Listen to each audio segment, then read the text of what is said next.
हर हर महादेव। स्वागत है सभी शिव भक्तों का शिव पुराण की इस पावन कथा में। तो चलिए शुरू करते हैं आज का अध्याय नंबर 14 रुद्र संहिता का, जिसका सार है विभिन्न पुष्पों, अन्नों तथा जल आदि की धाराओं से शिव जी की पूजा का महात्म्य। ब्रह्मा जी बोले, नारद, जो लक्ष्मी प्राप्ति की इच्छा करता हो वह कमल, बिल्वपत्र, सतपत्र और शंख पुष्प से भगवान शिव की पूजा करे। ब्रह्मन, यदि 1,00,000 की संख्या में इन पुष्पों द्वारा भगवान शिव की पूजा संपन्न हो जाए तो सारे पापों का नाश होता है और लक्ष्मी की भी प्राप्ति हो जाती है, इसमें संशय नहीं है। प्राचीन पुरुषों ने 20 कमलों का एक प्रस्थ बताया है। 1 सहस्त्र बिल्वपत्रों को भी एक प्रस्थ कहा गया है। 1 सहस्त्र शतपत्र से आधे प्रस्थ की परिभाषा की गई है।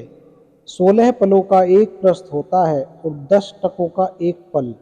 इस मान से पत्र, पुष्प आदि को तोलना चाहिए।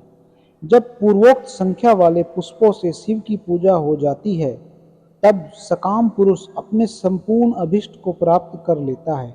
यदि उपासक के मन में कोई कामना न हो तो वह पूर्वोक्त पूजन से शिव स्वरूप हो जाता है। मृत्युंजय मंत्र का जब 5,00,000 जब पूरा हो जाता है तब भगवान शिव प्रत्यक्ष दर्शन देते हैं। 1,00,000 के जप से शरीर की शुद्धि होती है। दूसरे लाख के जप से पूर्व जन्म की बातों का स्मरण होता है। तीसरे लाख पूर्ण होने पर संपूर्ण काम्य वस्तुएं प्राप्त होती हैं। चौथे लाख का जप होने पर स्वप्न में भगवान शिव का दर्शन होता है और 5वें लाख का जप ज्यों ही पूरा होता है भगवान शिव उपासक के सम्मुख तत्काल प्रकट हो जाते हैं। इसी मंत्र का 10,00,000 जप हो जाए तो संपूर्ण फल की सिद्धि होती है। जो मोक्ष की अभिलाषा रखता है वह 1,00,000 दर्भों द्वारा शिव का पूजन करे। मुनि श्रेष्ठ, सर्वत्र लाख ही संख्या समझनी चाहिए। आयु की इच्छा वाला पुरुष 1,00,000 दुर्वाओं द्वारा पूजन करे। जिसे पुत्र की अभिलाषा हो वह धतूरे के 1,00,000 फूलों से पूजा करे। लाल डंठल वाला धतूरा पूजन में शुभदायक माना गया है। अगस्त्य के 1,00,000 फूलों से पूजा करने वाले पुरुष को महान यश की प्राप्ति होती है। यदि तुलसी दल से शिव की पूजा करे तो उपासक को भोग और मोक्ष दोनों सुलभ होते हैं। लाल और सफेद आँख, अपामार्ग और श्वेत कमल के 1,00,000 फूलों द्वारा पूजा करने से भी उसी फल की प्राप्ति होती है। जपा के 1,00,000 फूलों से की हुई पूजा शत्रुओं को मृत्यु देने वाली होती है। करवीर के 1,00,000 फूल यदि शिव पूजन के उपयोग में लाए जाएं तो वे यहाँ रोगों का उच्चाटन करने वाले होते हैं। बंदूक के फूलों द्वारा पूजन करने से आभूषण की प्राप्ति होती है। चमेली से शिव की पूजा करके मनुष्य वाहनों को उपलब्ध करता है, इसमें संशय नहीं है। अलसी के फूलों से महादेव जी का पूजन करने वाला पुरुष भगवान विष्णु को प्रिय होता है। समी पत्रों से पूजा करके मनुष्य मोक्ष प्राप्त कर लेता है। बेला के फूल चढ़ाने पर भगवान शिव अत्यंत शुभ लक्षणा पत्नी प्रदान करते हैं। जूही के फूलों से पूजा की जाए तो घर में कभी अन्न की कमी नहीं होती। कनेर के फूलों से पूजा करने पर मनुष्य को वस्त्र की प्राप्ति होती है। सेदुआरी या शेफालिका के फूलों से शिव का पूजन किया जाए तो मन निर्मल होता है।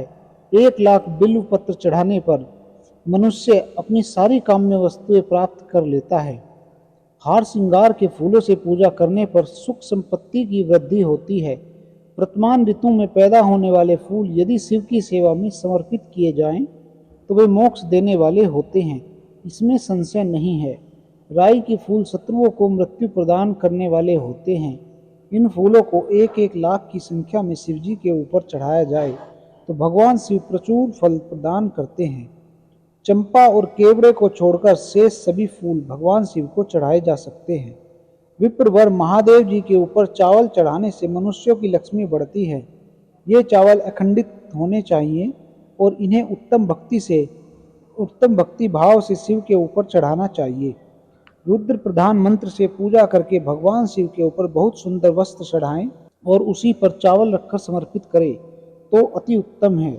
भगवान शिव के ऊपर गंध, पुष्प आदि के साथ एक श्रीफल चढ़ाकर धूप आदि निवेदन करे तो पूजा का पूरा पूरा फल प्राप्त होता है। वहाँ शिव के समीप 12 ब्राह्मणों को भोजन कराए। इससे मंत्रपूर्वक सांगोपांग लक्ष्य पूजा संपन्न होती है। जहाँ 100 मंत्र जपने की विधि हो, वहाँ 108 मंत्र जपने का विधान किया गया है। तिलों द्वारा शिव जी को 1,00,000 आहुतियाँ दी जाए अथवा 1,00,000 तिलों से शिव जी की पूजा की जाए तो वह बड़े बड़े पातकों का नाश करने वाली होती है।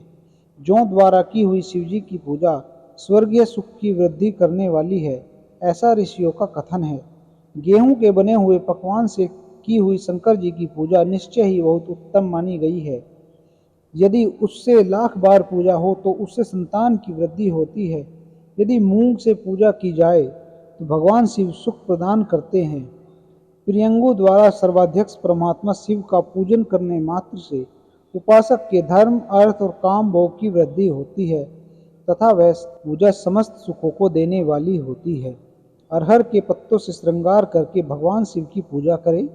यह पूजा नाना प्रकार के सुखों और संपूर्ण फलों को देने वाली है। मुनि श्रेष्ठ, अब फूलों की लक्ष्य संख्या का तोल बताया जा रहा है, प्रसन्नता पूर्वक सुनो। सूक्ष्म मान का प्रदर्शन करने वाले व्यास जी ने एक प्रस्थ शंख पुष्प को 1,00,000 बताया है। 11 प्रस्थ चमेली के फूल हो तो वही 1,00,000 फूलों का मान कहा गया है। जूही के 1,00,000 फूलों का भी वही मान है। राई के 1,00,000 फूलों का मान 5.5 प्रस्थ है। उपासक को चाहिए कि वह निष्काम होकर मोक्ष के लिए भगवान शिव की पूजन करे। भक्ति भाव से विधि पूर्वक शिव की पूजा करके भक्तों को पीछे जलधारा समर्पित करनी चाहिए।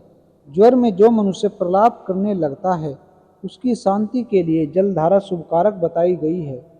शतरुद्रीय मंत्र से, रुद्री के 11 पाठों से, रुद्र मंत्रों के जप से, पुरुष सूक्त से, 6 ऋचा वाले रुद्र सूक्त से, महामृत्युंजय मंत्र से, गायत्री मंत्र से अथवा शिव के शास्त्रोक्त नामों के आदि में प्रणव और अंत में नमः पद जोड़कर बने हुए मंत्रों द्वारा जलधारा आदि अर्पित करनी चाहिए।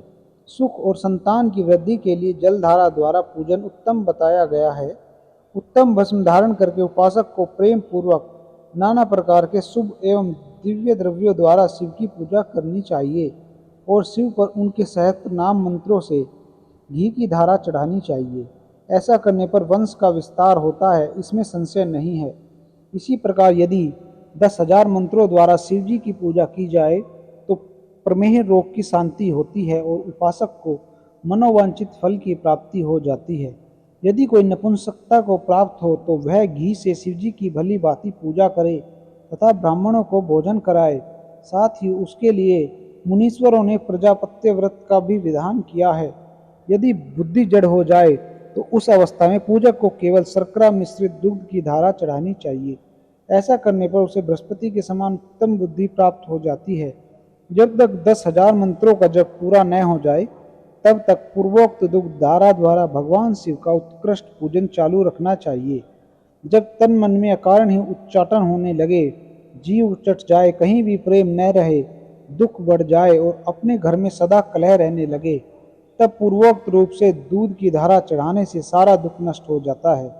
सुवासित तेल से पूजा करने पर भोगों की वृद्धि होती है। यदि मधु से शिव की पूजा की जाए तो राजयक्षमा का रोग दूर हो जाता है। यदि शिव पर ईख के रस की धारा चढ़ाई जाए तो वह भी संपूर्ण आनंद की प्राप्ति कराने वाली होती है। गंगा जल की धारा तो भोग और मोक्ष दोनों फलों को देने वाली है।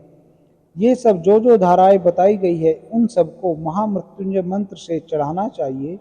उसमें भी उक्त मंत्र का विधान है। 10,000 जप करना चाहिए और 11 ब्राह्मणों को भोजन कराना चाहिए। इसी के साथ अध्याय 14 समाप्त होता है। प्रेम से बोलिए हर हर महादेव।